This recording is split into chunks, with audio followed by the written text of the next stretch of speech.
हिमाचल प्रदेश में बहुत लंबे समय से एक परंपरा रही है कि जब बजट सत्र होता है तो बजट सत्र से पहले जो चुने हुए प्रतिनिधि हैं यानी विधायक हैं वो अपने क्षेत्र से संबंधित विकास कार्य से जुड़े हुए विषयों पर अपनी बात कर सकें और बात करने के साथ साथ में कि मेरी इस बार मेरे विधानसभा क्षेत्र में प्राथमिकताएं क्या हैं, पीडब्ल्यूडी में कौन सी सड़कें बननी चाहिए, पीडब्ल्यूडी में हमको कौन सा पुल बनना चाहिए, कौन सा भवन बनना चाहिए, आईपीएच में कौन सी स्कीम्स बननी चाहिए। क्योंकि जनप्रतिनिधि होने के नाते एक चुने हुए विधायक के पास जमीनी जानकारी होती है और उस जानकारी के आधार पर लोगों के साथ में जनप्रतिनिधि वहां पर जो और होते हैं, जो पंचायती राज संस्थाओं के चुने हुए प्रतिनिधि होते हैं, उनके माध्यम से जो सुझाव आते हैं कि हमारे इस इलाके के लिए इस योजना के माध्यम से आप अपनी बात विधायक प्राथमिकता में कहते हुए बजट का प्रावधान करें।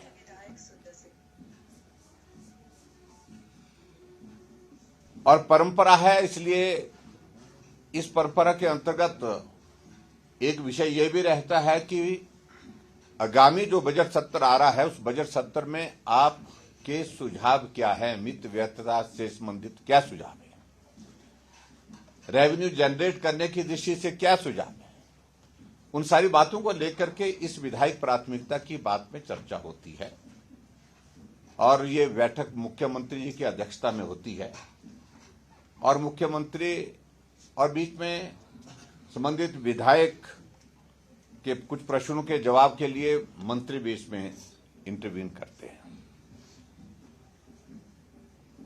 पिछले 2 वर्षों से हिमाचल प्रदेश में कांग्रेस पार्टी की सरकार है और 2 वर्षों से जो हमारे चुने हुए विधायक ऑपोजिशन के विशेष तौर से जिनका मैं जिक्र करना चाहूंगा, परंपरा के हिसाब से उसका पालन करते हुए विधायक प्राथमिकता की बैठकों में जाते रहे। लेकिन हमें इस बात को लेकर के अफसोस है कि 2 वर्ष के कार्यकाल में ऑपोजिशन के विधायकों की डीपीआर बनने की प्रोसेस अधिकांश जगह पर हुई ही नहीं है। मैं अगर अपनी ही बात कहूं, बाकी अगर विधायक अपने अपने क्षेत्र की बात कहना चाहेंगे तो मैं कहूंगा कि वो भी कह सकते हैं कि 1-2 स्पेसिफिक इश्यूज को लेकर के जो हमने प्राथमिकता दी है, पीडब्ल्यूडी में दी है, आईपीएच में दी है, उसकी डीपीआर बनाने की प्रोसेस ही शुरू नहीं हुई है और 2 वर्ष कार्यकाल कांग्रेस का पूरा हो चुका है, कांग्रेस की सरकार का पूरा हो चुका है। ये तीसरी विधायक प्राथमिकता की बैठक है। जब आपको डीपीआर ही नहीं बनानी है तो निश्चित रूप से उसके बाद फिर विधायकों के कहने पर काम कैसे होंगे। और उससे आगे बढ़कर के एक और चीज को लेकर के हिमाचल प्रदेश में एक नई परंपरा शुरू कर दी कि डीपीआर जो बन करके तैयार हो भी गई है पिछली, उसमें भी लिस्ट बना करके मुख्यमंत्री के सामने प्रस्तुत की जा रही है कौन सी डीपीआर हमको नाबार्ड के सामने पेश करनी है, नाबार्ड को फॉरवर्ड करनी है।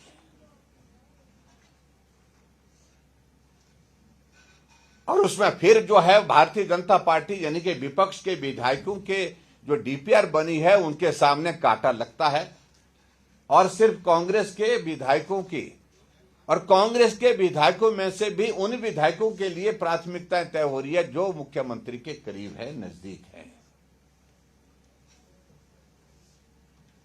उनकी स्कीमों के सामने टिक लगता है और बहुत सारे कांग्रेस के विधायक, जब हमने पिछले कल ये फैसला किया कि हम नहीं जाएंगे,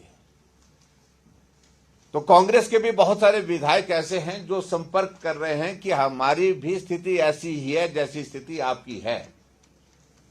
मैं समझता हूं ये बहुत दुर्भाग्यपूर्ण है। जब मुख्यमंत्री विपक्ष में हुआ करते थे तो विधायक इंस्टीट्यूशन की बहुत लंबी लंबी बातें करते थे। विधायकों के लिए ये होना चाहिए, विधायकों के लिए वो होना चाहिए, विधायकों के जो प्रेरोगेटिव जो है उनको स्ट्रेंथन करना चाहिए, हमको एक मंच पर सारी चीजों को छोड़ करके काम करना चाहिए।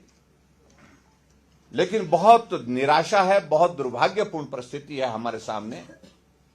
अगर विधायक इंस्टीट्यूशन को पूरी तरह से बर्बाद अगर किया है तो वर्तमान की सरकार में हुआ है। हम विधायक चुने हुए हैं, लेकिन विधायक होकर के भी हम डिप्टी कमिश्नर को लिखते हैं कि मेरे विधानसभा क्षेत्र की इस स्कीम के लिए आप पैसा स्वीकृत करिए, लेकिन हमारे कहने पर पैसा स्वीकृत होता नहीं है। जो कहीं चुनाव में नहीं जीते हैं, जिनने कहीं ने चुनाव भी नहीं लड़ा है, अगर चुनाव लड़ा है तो चुनाव हारे हैं, उनके लिए वो भी स्पेसिफिक होकर के कांग्रेस पार्टी में भी एक एक विधानसभा क्षेत्र में 3-3 4-4 नेता हैं, लेकिन जिस का नाम सुक्खू जी ने डिप्टी कमिश्नर को यहां से भेजा है कि इस विधानसभा क्षेत्र में अमुक कांग्रेस के इस नेता के कहने पर काम होंगे, बाकी उनके कहने पर काम नहीं होंगे, उस प्रकार से पैसा स्वीकृत किया जा रहा है। एक तरह से विधायकों को अपमानित करने का यह क्रम जो है लगातार चला हुआ है।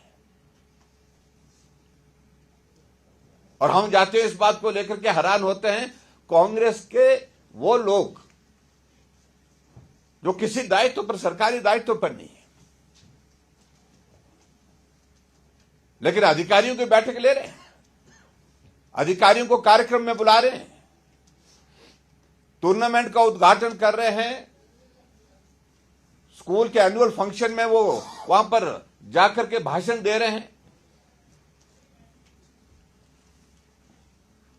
और इनके मंत्री जहां प्रवास पर जाते हैं, स्थानीय विधायक को निमंत्रण ही नहीं दे रहे हैं, ऑपोजिशन के विधायकों को निमंत्रण ही नहीं दे रहे हैं।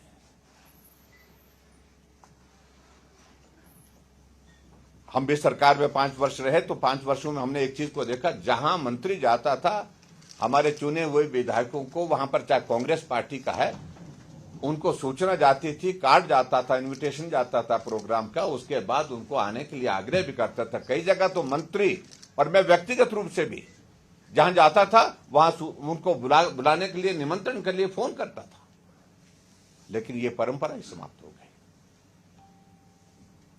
लोकतांत्रिक मूल्य की अगर हम बात कहें तो मैं समझता हूं कि इससे बड़ा दुर्भाग्यपूर्ण परिस्थिति हमने आज से पहले नहीं देखी। हम पिछले कई सालों से व्यवस्थाओं का दौर देख रहे हैं, लेकिन विधायकों के लिए हमेशा, विधायक के लिए मुख्यमंत्री के दिल में, क्योंकि ये मेरे बराबर का, क्योंकि मैं भी एक विधायक हूं, मुख्यमंत्री भी विधायक होता हूं, मैंने इस भाव को हमेशा रखा।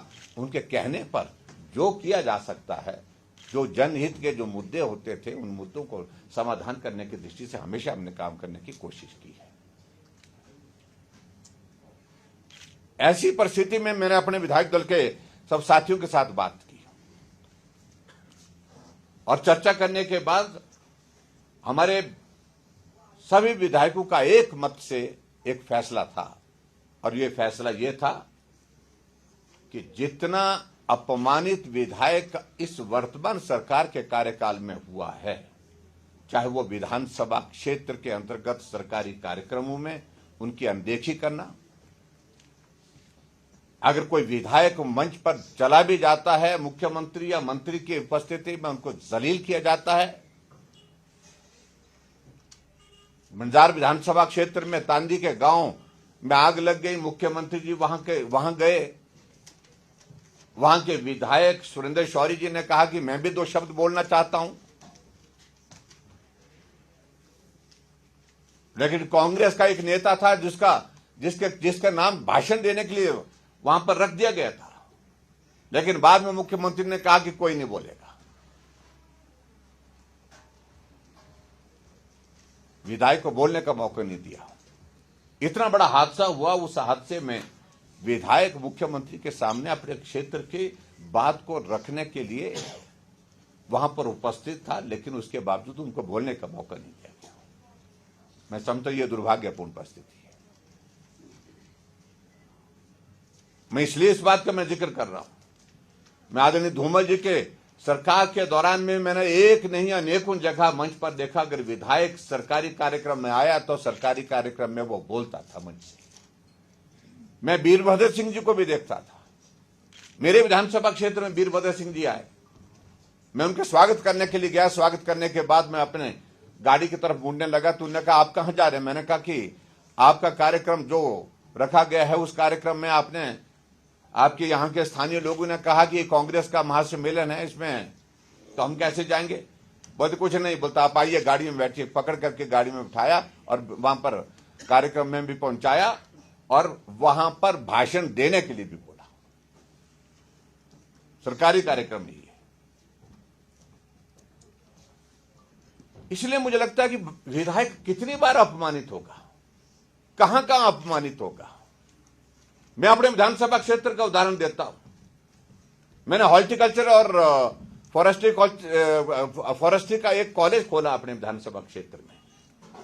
205 बीघा जमीन दी, सुप्रीम कोर्ट से फॉरेस्ट्री क्लियरेंस लाई और उसके बाद 10 करोड़ रुपए दे करके मैंने उसके एक ब्लॉक का, एडमिनिस्ट्रेटिव ब्लॉक का शिलान्यास किया।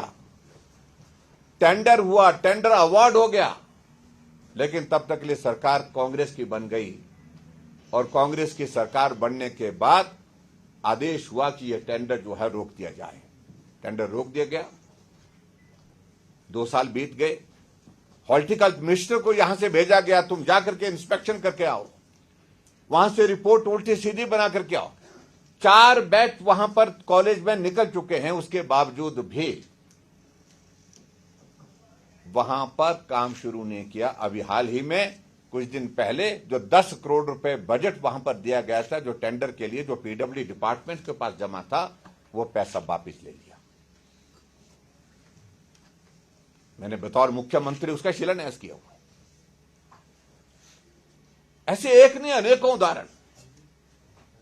और उसी तरह से मेरे विधानसभा क्षेत्र के अंतर्गत एक थुनाग में एक पुल है, जिसके लिए बजट प्रावधान किया, काम शिलान्यास एज मुख्यमंत्री किया मैंने। और बतौर मुख्यमंत्री शिलान्यास करने के बाद काम शुरू, टेंडर हुआ, टेंडर होने के बाद काम शुरू हुआ, काम शुरू होने के बाद एक अबैटमेंट बन करके जो तैयार हुई पड़ी है 2 साल पहले की। लेकिन जब से सरकार बनी, दूसरे साइड की अबैटमेंट अभी तक जो है उस काम शुरू नहीं किया, उसका पैसा रोक दिया गया।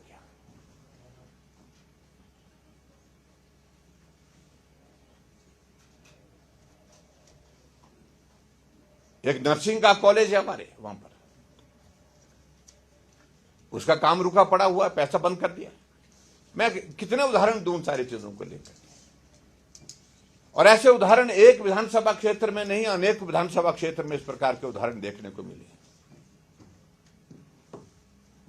जहां जहां भारतीय जनता पार्टी का विधायक है, वहां काम रोकना, काम बंद करिए। उल्टा यह होता कि मुख्यमंत्री जाता है या मंत्री कहीं किसी विधानसभा क्षेत्र में, ऑपोजिशन के विधानसभा क्षेत्र में जाता है, जब देखते हैं कि यह काम चला हुआ था, काम रुका है, तो आदेश करते हैं कि काम क्यों रुका है, इस काम को शुरू करना चाहिए। और यहां उल्टा है, काम अगर शुरू हुआ था तो यह काम क्यों चल रहा है, इसको बंद करने के आदेश देकर के आते हैं। जब इस प्रकार के हालात होंगे तो विधायक इंस्टीट्यूशन को तो तबाह कर दिया, बर्बाद कर दिया है हिमाचल प्रदेश में।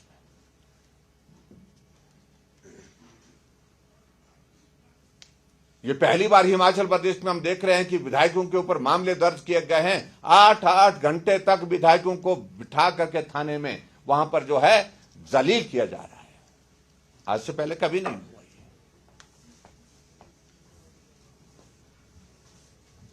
और उसके बाद हमसे पूछा जा रहा है कि विधायक प्राथमिकता की बैठकों में आना चाहिए। हमें मालूम, हम अपने दायित्व से अच्छी तरह से परिचित है, हमें इसे समझाने की कोशिश कोई ना करे। कहा कि जनहित के मुद्दों को उठा सकते थे, वहां पर उठाने के लिए हम लगातार जाते रहे, वहां पर उस परंपरा का पालन करते रहे, विधायक प्राथमिकता की बैठक में जाकर के। लेकिन उसके बावजूद हुआ जब कुछ नहीं, उल्टा जो बोला गया उसके विपरीत काम हुआ। एक स्वभाव बन गया मुख्यमंत्री जी का और इस वर्तमान सरकार का कि जो बोला जाता है उसके विपरीत काम करना।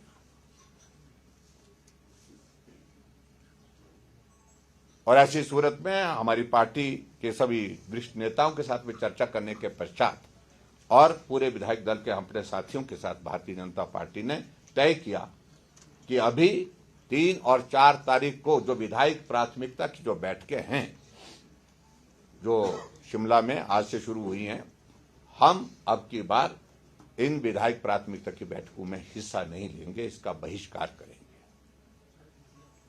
और वजह मैंने आपके सामने बड़ी विस्तार से मुझे लगता है कि सारी एक्सप्लेन कर दी है। और इसी तरह से मैं इस बात को मैं भी कहना चाहूंगा कि जो मुद्दों को लेकर के कोई कह रहे हैं कि भाई आप अपने क्षेत्र का प्रतिनिधित्व करते हुए आपको बात कहनी चाहिए थी, हम अभी बजट सत्र आएगा, बजट सत्र के दौरान विधानसभा के अंदर उन मुद्दों को उठाएंगे जो आज की इस बैठक में उठा नहीं पाए। लेकिन उठाने का कोई औचित्य नहीं है, कोई सुनता नहीं है। और मैं इस बात को देख करके हैरान हूं कि नीचे के सिस्टम में जो व्यवस्था परिवर्तन का ये दौर आया है, कभी भी चुने हुए प्रतिनिधियों को इतना अपमानित नहीं होना पड़ा जितना अपमानित वर्तमान की सरकार में हमारे चुने हुए प्रतिनिधियों को होना पड़ रहा है। विधायक निधि का पैसा हम स्वीकृत करके भेज रहे हैं, हम किसी कम्युनिटी सेंटर के लिए 3 लाख रुपए भेज रहे हैं, लेकिन रिलीज 10,000 रुपए किया जा रहा है, क्योंकि ट्रेजरी में सीलिंग लगा करके रख दी है कि 10,000 रुपए से ज्यादा पैसा रिलीज नहीं करना है। आखिरकार विधायक जाए तो कहां जाए?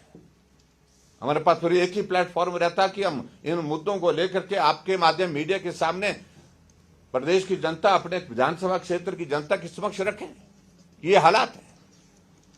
तो इसलिए हमने तय किया कि अपमानित करना बंद करिए, जलील करना बंद करिए विधायकों को, और खासतौर से विधायकों के इंस्टीट्यूशन को बर्बाद करना बंद करिए जिस प्रकार से वर्तमान सरकार कर रही है।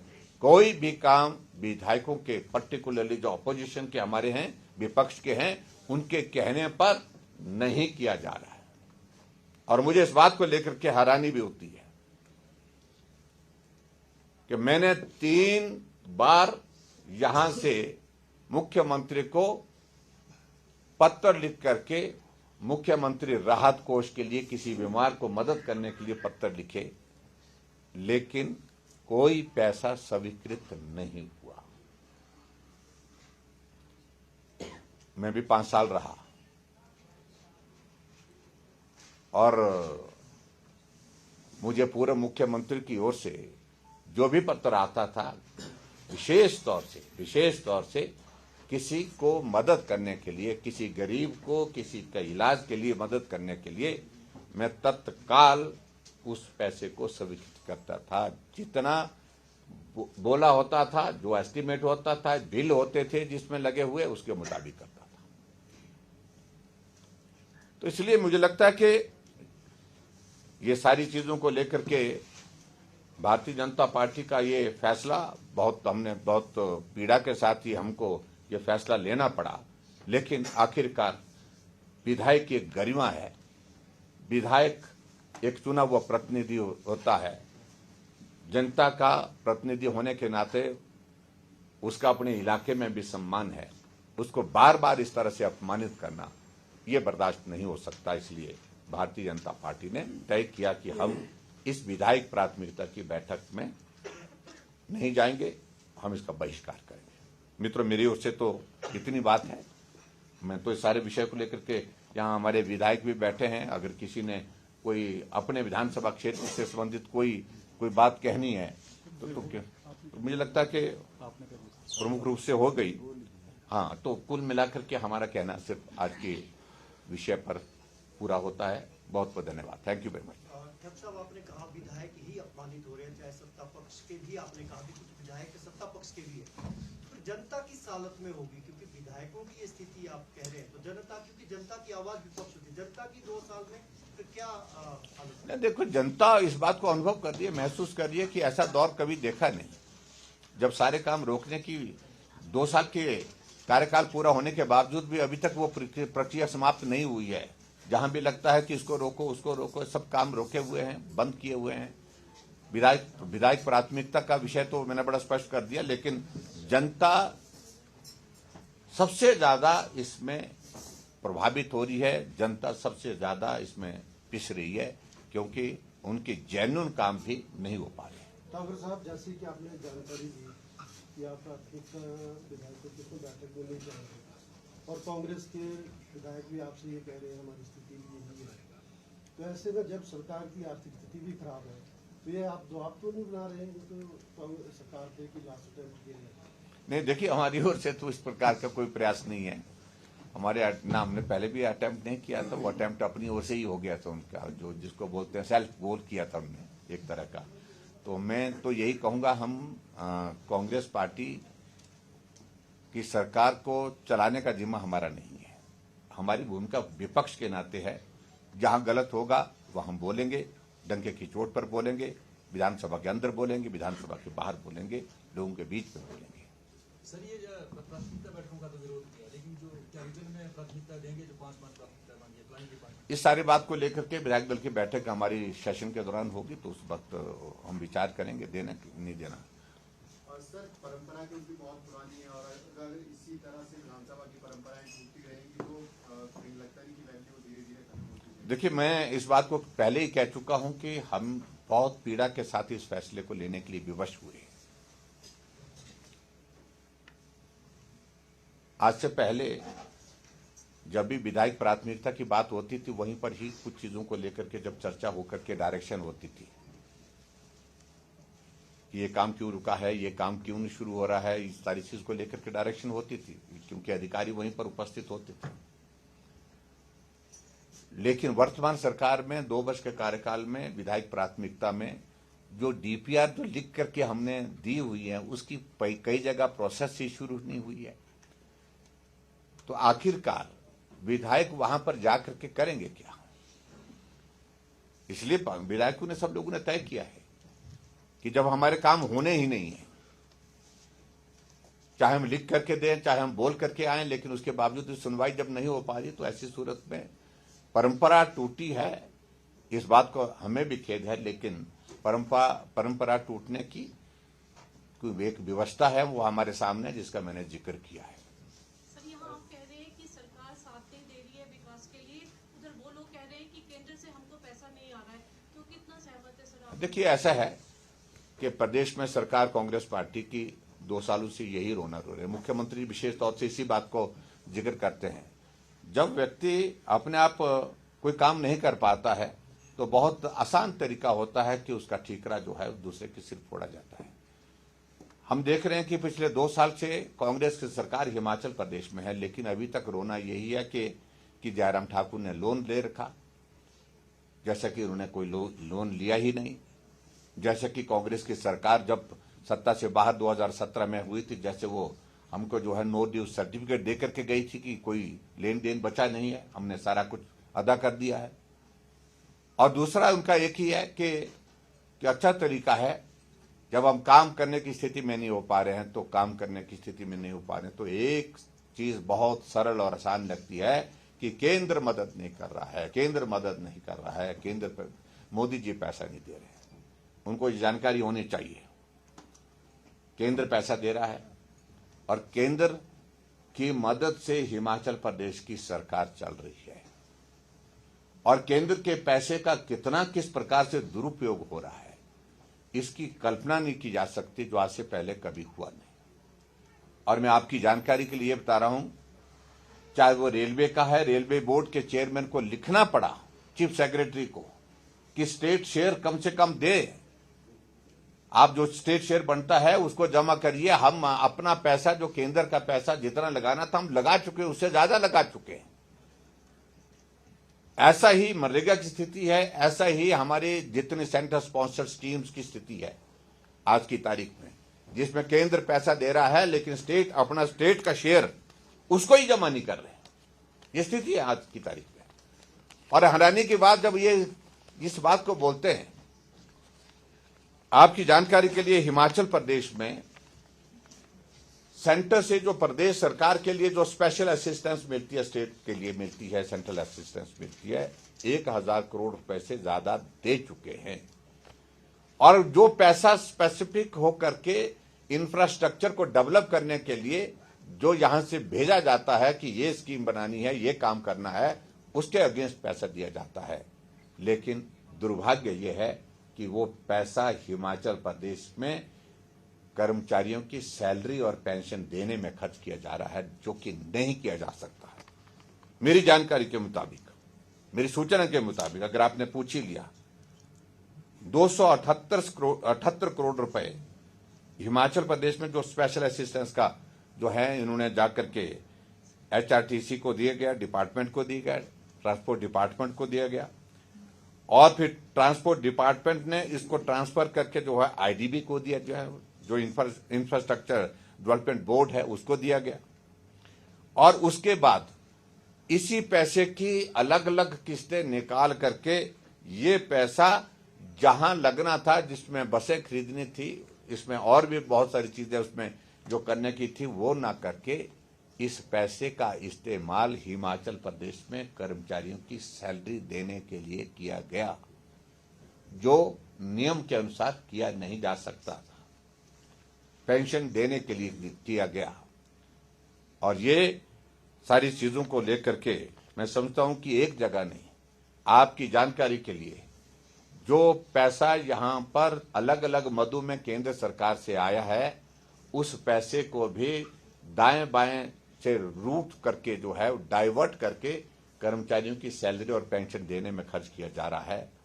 चाहे वो CRF का पैसा है, चाहे इसके अलावा जो है वो दूसरा पैसा है, चाहे वो जो केंद्र स्पॉन्सर्ड स्कीम्स का आया है, तो उसमें ये स्थिति है। ये तो मैंने उदाहरण आपको बताया कि 278 करोड़ का जो पैसा जो है, जो स्पेशल असिस्टेंस के तहत एक डिपार्टमेंट को दिया गया, उस पैसे को इस प्रकार से कर्मचारियों की सैलरी और पेंशन देने के लिए खर्च किया जा रहा है।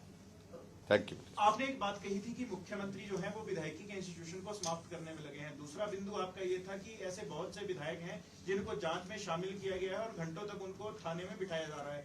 तीसरा आपका विषय ये था कि विपक्ष जो सरकार के विधायक हैं वो भी कह रहे हैं हमारे भी काम नहीं हो रहे हैं। इन सब पर आपकी प्रधानमंत्री से मुलाकात मायने कुछ और समझे जाएंगे इसके? नहीं, देखिए, जहां प्रधानमंत्री जी से जो भी बातें होती है वो आपके काम की होती नहीं है, यहाँ बताने की होती नहीं है। जनरल हमारे डेवलपमेंट के सारे बात को लेकर के प्रधानमंत्री जी से बात हुई। मैं कभी भी शिकायत लगाने के लिए नहीं जाता हूँ। हिमाचल प्रदेश में राजनीतिक परिस्थिति पर स्वाभाविक रूप से चर्चा होती है, विकास के मुद्दे पर स्वाभाविक रूप से चर्चा होती है। हमने कहा कि आप भी तो कर रहे होंगे ना?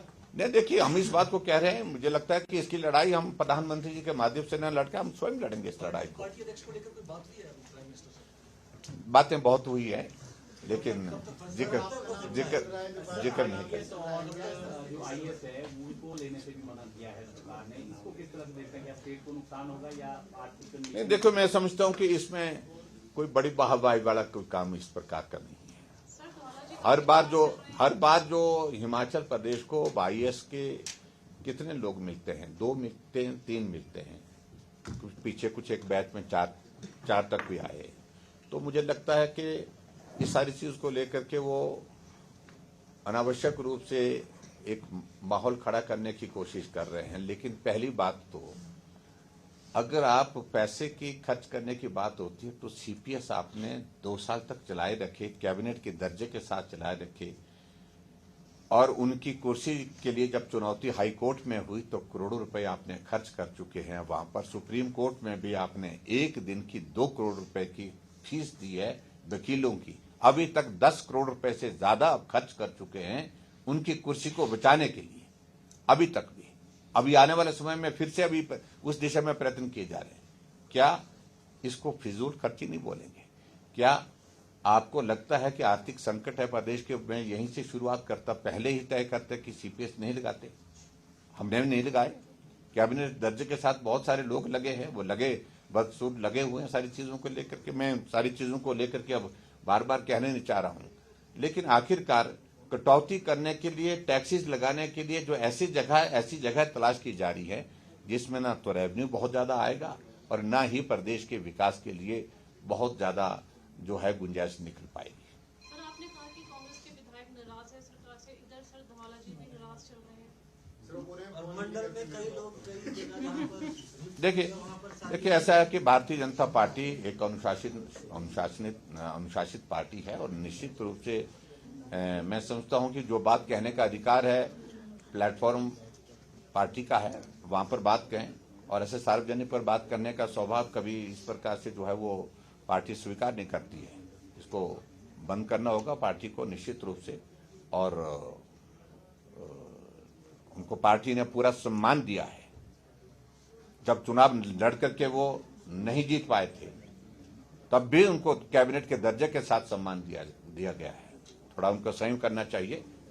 और मैं इतना ही कहूंगा कि पार्टी के प्लेटफॉर्म पर जब भी बात कहनी है वो कहें, लेकिन सार्वजनिक मंच पर बात करने पर परहेज करना पड़ेगा। सर, जो सेंट्रल फंड की आपने बात की, अब वो हिमाचल को मिल रहा है आप कह रहे हैं, और जो पैसा उसका वो सैलरी और पेंशन में दिया जा रहा है आप ये कह रहे हैं, तो सैलरी और पेंशन के लाले पड़े हैं अभी वर्तमान स्थिति? बिल्कुल लाले पड़े हैं, पूरी तरह से लाले पड़े हैं। और ये लाले आज से नहीं, अब